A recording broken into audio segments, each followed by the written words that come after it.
Hey, what's up? I'm Ga, and this is 7 Mortal Sins. Welcome! So, today I got another entry in my beginning player, new player help series. I'm gonna start putting those into a playlist so that everyone can find all that kind of information a little bit easier. But today, I wanted to give you guys some help with dailies. So, these are going to be your daily quests. This is like the bread and butter of your account. This is where you get like all your upgrade materials. So trainer gym, that's where you get all of your level up stuff, treasure raiders, gold, rank up abyss for ranking up, transcend corridor for transcending. But this is stuff that you do every day. You hoard it and you know, dump it all into like one character at a time to strengthen your account. And it's important to push as far as you can, because the further you go, the more stuff you get, the better stuff you get. And each stage is going to have a gimmick. So starting off with the trainer's gym, the gimmick here is that it's basically just a like a one and done, like a single battle. Like you can look at the lineup of enemies you're gonna fight down here. In the bottom right, you can see there's only gonna be 5 enemies. So when we go in there, after it loads for a sec, but there's only gonna be 5 enemies. There's only gonna be 1 wave. I think they might be like a little tougher than regular enemies, but it's literally just a 5 versus 5 kind of PvP style battle, and you know, you just go in, you smack them, and then you call it good.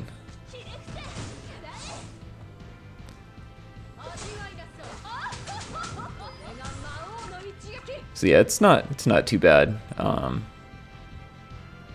should even be able to clear this stage with just awakers pretty easily. They're pretty forgiving about the turn count that they want you to clear this in. I think it's like 40 turns or something like that. Yeah, 45 turns. Well, 25 to get maximum reward. So that's still pretty easily achievable. This is definitely the easiest dungeon in the daily quests. I want to save treasure raiders for last, because that is the one that the most people have the most difficulty on, is this one right here, and I'll get to it, I'll explain it. But let's go ahead and do the rank up abyss here. So the gimmick for the rank up abyss is you're going to be up against one type of enemies. So if you look again in the bottom right corner, you can scroll around. This stage is all just greens. If you go back out, I think the previous stage was a different enemy type. Yeah, so this one has all blues. So what they want you to do for these stages is to just make a team of all one type. But you really don't have to do that, you know. Just hyper invest into one red, and they'll probably be good enough to clear out that stage for you. And just to show you guys, so my Lucy here is going to be my hyper carry for the team, and she's going to be the only red I bring, and she's going to clear it out pretty easily. Let me just pick out some other characters that I don't really have super built, so you can kind of see how this plays out. So sure, we'll use these. And then I'm thinking about bringing someone I don't get to use every day. Not you. Maybe we'll bring OG Metatron if we can find her. Yeah, that'll be good. We should be able to clear this one out pretty easy. It is going to be multi-wave, but you know, just bring like one character that's super invested in, that can really just kind of plow through these enemies here.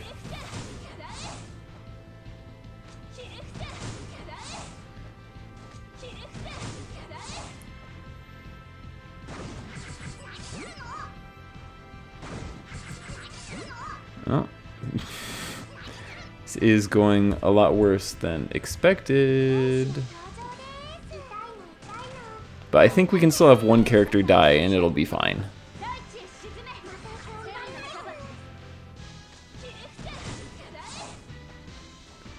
Alright. So 3 waves of that. Kind of underestimated these enemies just a smidge. Oh, hey. Gabby was alive there for a sec. Oh, we got 2 down.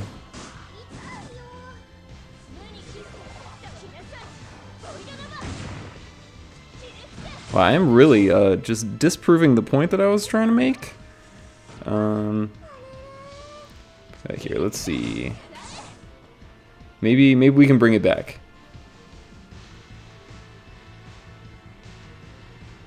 If another character dies, I'll quit out and readjust. That's another thing too. So like, you only burn your tickets when you clear a stage. If you're not satisfied with your attempt, you can always just back out and try again. So yeah, I'm gonna go ahead and do that. Just hit menu, retreat, and it'll tell you you're not good enough. Try again. But as you can see, I still have my ticket. So let's go ahead and adjust some things. So definitely don't bring any blues. You might want to bring a second red, though. So let's do this, and then we'll go green, green, and green. And that should be good enough. Like, character skill ups aren't going to be super important. As long as they're leveled up, they've got gear on. You'll probably hit the last stage of a lot of these dungeons later on into your account. Not something that you're really going to be hitting super early. It's kind of something you work up towards.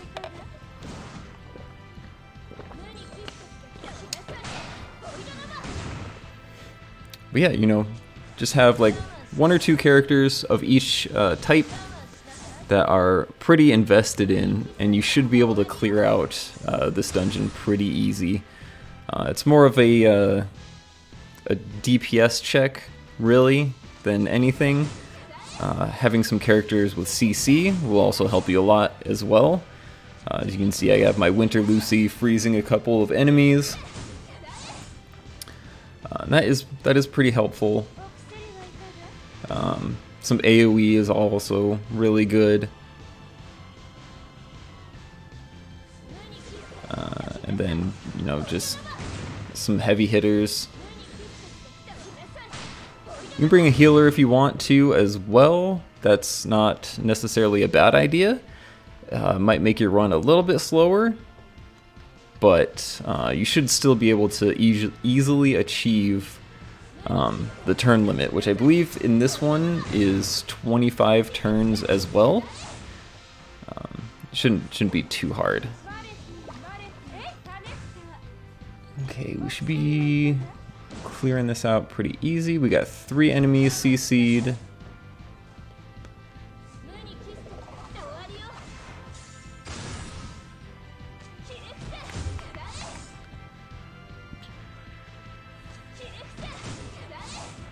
Yeah, and at this point it's pretty much over.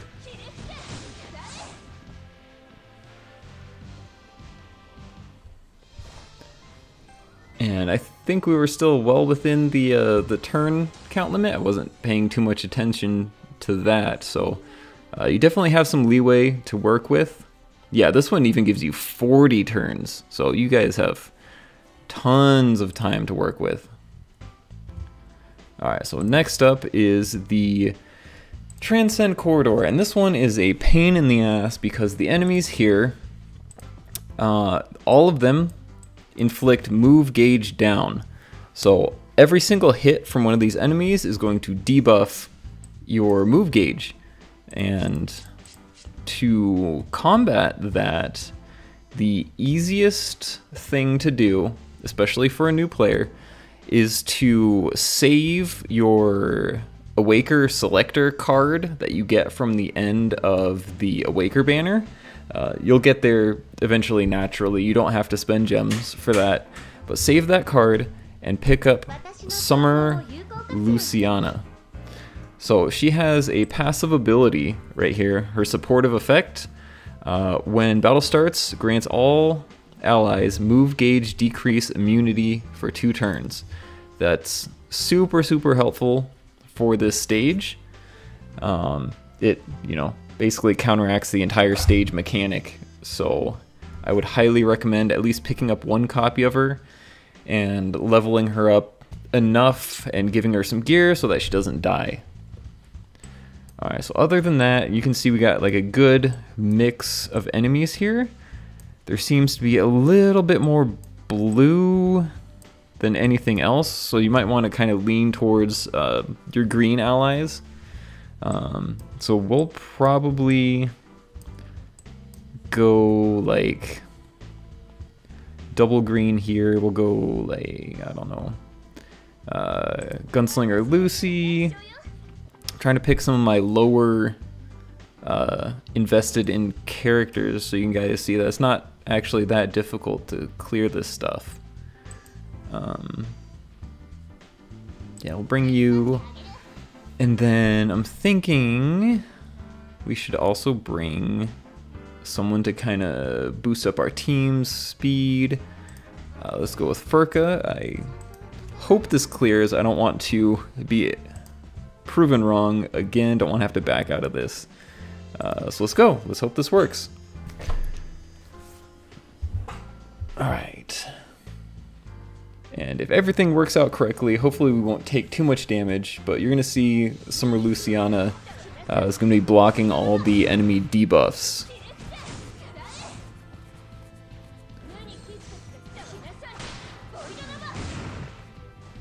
You know, we might just... Okay, yeah, see? Move gauge down, immune. And then Furka's going to come in and boost up our speed and move gauge. So that's kind of like our fallback strategy. If we go past the 2-turn limit on Summer Luciana. And I'm pretty sure this stage also gives you 40 turns as well to clear. So if you kind of budget it out, you have at least, you know, like 12 turns on average, which looks like we're actually getting kind of close. Hopefully we can just kind of nuke them out here.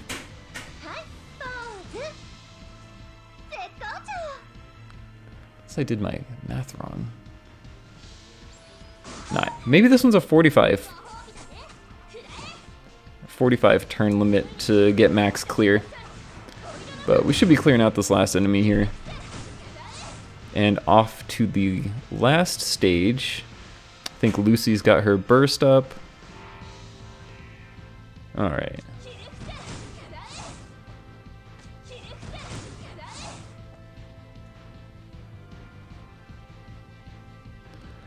Alright, looks like things are going okay so far. And bringing a healer to this stage is actually also not a bad idea. Oh. Dang, Summer Levy just bit the dust. Oops. I think you're still allowed to have 1 teammate die. I could be wrong, but we'll find out at the end here. And yeah, 28 turns. Not too bad. Let's see. I don't want to skip anything in case I accidentally skip past the screen I'm trying to look at. Yeah, so you have 40 turns. Up to 1 of your characters can die. So pretty good amount of leeway with that one. Alright, and now the toughest one, the one that gives people the most trouble. Treasure Raiders. Coin 30. Like these last probably 4-ish, maybe 5 stages or so are probably what give people the most trouble. But the gimmick here is that all of the enemies have all damage reduction. So what that means is no matter how strong your character is or like how much damage they can do, everything gets reduced to 1 HP worth of damage. And to compensate, all of these enemies only have like 6 HP, but you really want to bring fast, multi-hitting characters. You know, make sure they have like a good amount of karma, make sure they're on Nightshade, make sure they have like a speed slot 2, and just go look at their kit and bring whatever characters you have that can do the most amount of hits. And right off the bat, the 2 most top tier characters for this game mode are Asmodeus and Belphegor. Because if you look at them, so this one deals hits 3 times on that, hits 3 times on that. This is only 1 hit, but you know, these 2 skills she's hitting 6 times. Belphegor also has a bunch of multi-hit on her stuff, hits 3 times. That only hits once, but it's AoE, hits twice. That's only once. This is a stage that for your first clear, I would recommend doing manual on, just so you can use the moves that have the most multi-hit on them. And let's see, I think I also used Lucy for this clear. Let's take a look at this Asmodeus. Hits 3 times, hits 3 times. Okay, so we'll go ahead and bring her. And then Belial hits 2 times, hits 4 times. Okay, yeah. Right, so I have a bunch of multi-hit characters loaded up here. Okay. So let's go ahead and get into it. Another gimmick for this set, or for this stage, is that all the enemies lose move gauge every time you hit them. So if you can just like go really, really fast and just like keep hitting them, then you know you'll be able to like keep pushing them back, keep doing all your multi-hits, and then just kind of progress that way. So you can see all damage reduction over there. And I think this stage also gives you 40 turns to clear. Which isn't too bad. I know I said I would recommend manualing this and I'm doing auto, but I believe in the auto. I think we can do it.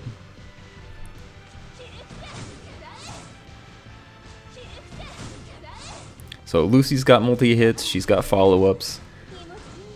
Like both Asmodeus have multi-hits as well.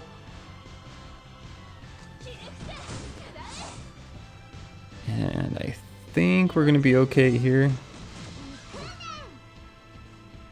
Yeah, like you don't really need a healer for this stage, you just want to go as fast and as, you know, aggressive as possible. Otherwise you're never really gonna make it past the all damage reduction. Like you gotta have all those multi-hits. And just look at a character's kit. You only really need to look at their skill 1 and maybe their skill 2.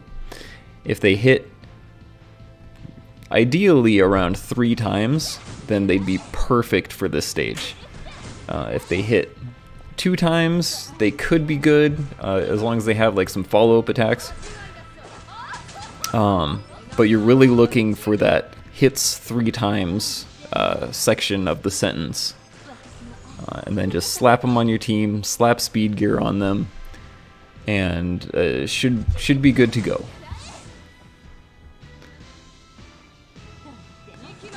Some crowd control actually isn't a bad idea either.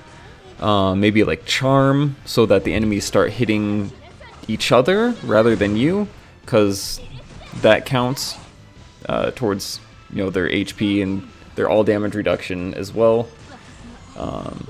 So if you can kind of finagle that, maybe like someone like Thurza who has Charm.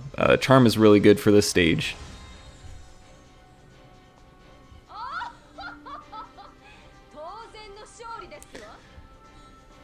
Alright, yeah, 40 turns, not too bad. Let's see, coin 30, I believe, gives you roughly around, 700 to 800,000 coin a day, just doing your 3 stages. 10 days, that's like 7 to 8 million gold, along with whatever other income you're getting. It adds up really quick, super important.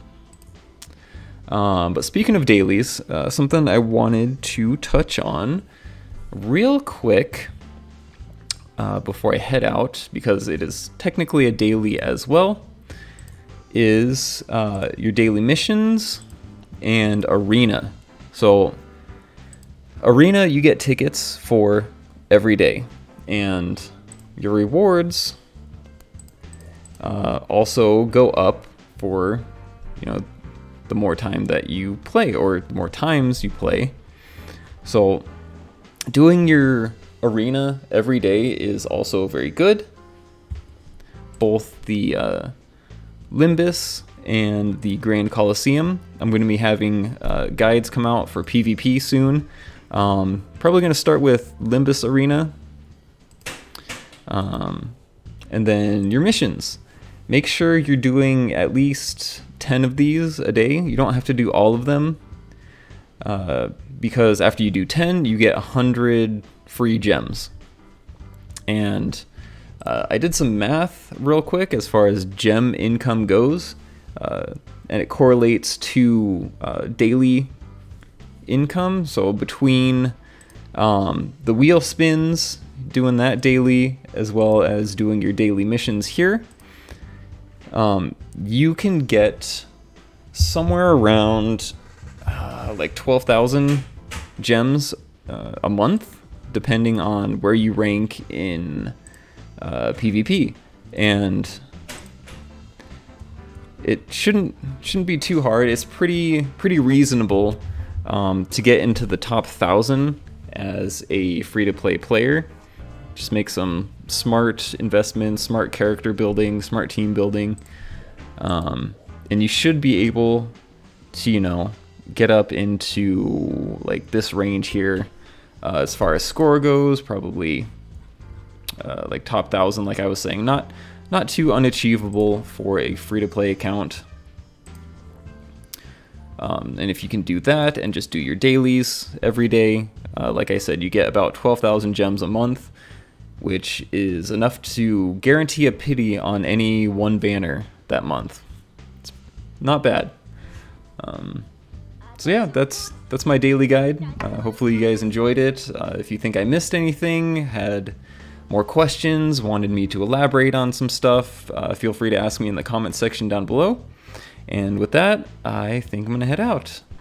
See you guys later. Peace.